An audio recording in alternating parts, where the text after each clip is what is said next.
November 24, 2014, was supposed to be an ordinary Monday for the employees of Sony Pictures Entertainment. The holiday season was around the corner, and the company was gearing up for the release of its next big movie, The Interview, a comedy about the assassination of North Korean leader Kim Jong-un. But what was about to unfold was far from funny. That morning, when employees tried to log into their computers, they were met with a chilling sight.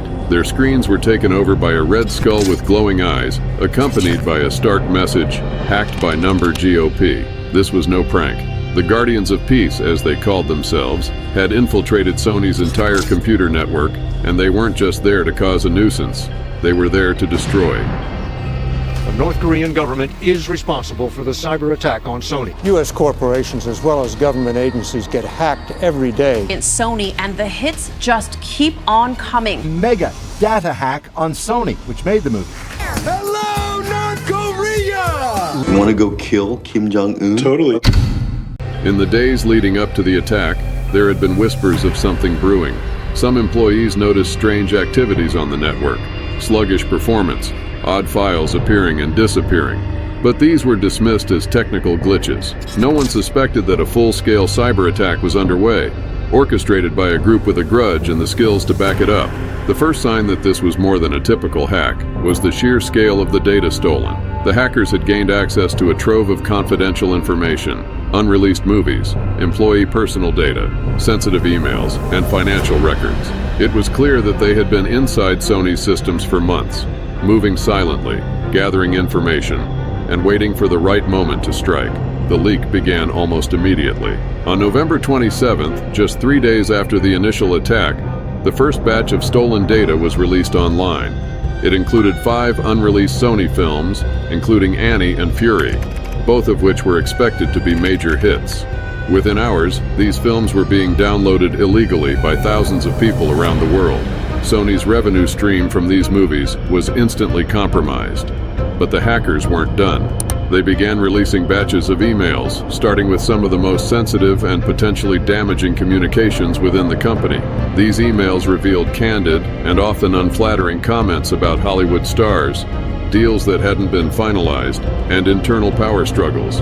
The leaks were timed for maximum impact, ensuring that the media would have fresh material to publish day after day. The contents of these emails became the talk of Hollywood. They exposed the inner workings of one of the industry's biggest studios, painting a picture of backstabbing, ego clashes, and ruthless business tactics. Celebrities like Angelina Jolie, whose emails were particularly harsh, were caught in the crossfire. Relationships that had taken years to build were shattered overnight. As the leaks continued, Sony's leadership was thrown into crisis mode. Executives were scrambling to figure out what had been taken, how much damage had been done, and what could be done to stop it. But every move they made seemed to be one step behind the hackers. The attackers seemed to anticipate Sony's every response, releasing new information just as the company was trying to regain control of the situation. Behind the scenes, the FBI and other cybersecurity experts were brought in to investigate. The hackers had covered their tracks well, but the scale and sophistication of the attack pointed to a state-sponsored operation. All eyes quickly turned to North Korea, given the timing with The Interview. The regime had already condemned the movie, calling it a blatant act of terrorism, and had hinted at serious consequences if it was released. The FBI's investigation led them to a group known as Lazarus, a hacking collective believed to be connected to the North Korean government. They had been linked to previous cyber attacks, including an attack on South Korean banks and media companies. The tools and methods used in those attacks bore striking similarities to the Sony hack. Despite North Korea's denials, the evidence seemed overwhelming. As the investigation continued, the hackers intensified their threats. On December 16th, they issued a warning to Sony and any theater planning to show The Interview. They referenced the 9/11 attacks, stating, "The world will be full of fear. Remember the 11th of September 2001. This message sent shockwaves through the industry. Major theater chains, fearing violence, announced they would not show the film. Under immense pressure, Sony canceled the Christmas Day release of The Interview. This decision sparked outrage and debate across the country. Critics accused Sony of caving to terrorist threats, arguing that this set a dangerous precedent for censorship. Others believed that Sony had no choice, given the potential financial risks. The situation highlighted the difficult position companies face when dealing with cyber threats that have real-world implications. Despite the cancellation, the hackers continued to release data, seemingly emboldened by their success. They leaked more emails, more documents, and more films. Sony's reputation was in tatters, and the financial losses were mounting. The company had to rebuild its entire IT infrastructure, a process that would take months and cost millions of dollars. As Sony struggled to recover, the U.S. government took action. On January 2, 2015, President Barack Obama signed an executive order imposing sanctions on North Korea in response to the hack. The sanctions targeted government officials and entities involved in the attack. While this was largely symbolic, it marked one of the first times that a cyber attack had been met with such a strong political response. Meanwhile, the fallout within Sony continued. Amy Pascal, the co-chairman of Sony Pictures, was one of the highest-profile casualties. Her emails had been among the most damaging, and in February 2015, she stepped down from her position. The company's leadership was overhauled, and a new focus on cybersecurity was implemented across the board. The Sony Pictures hack also had broader implications for the industry.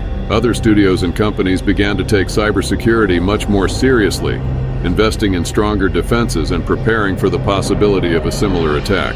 The entertainment industry, which had been relatively insulated from the world of cybersecurity, was now on high alert. In the years since the hack, the debate over who was truly responsible has persisted. While the FBI stands by its conclusion that North Korea was behind the attack, some cybersecurity experts have raised questions.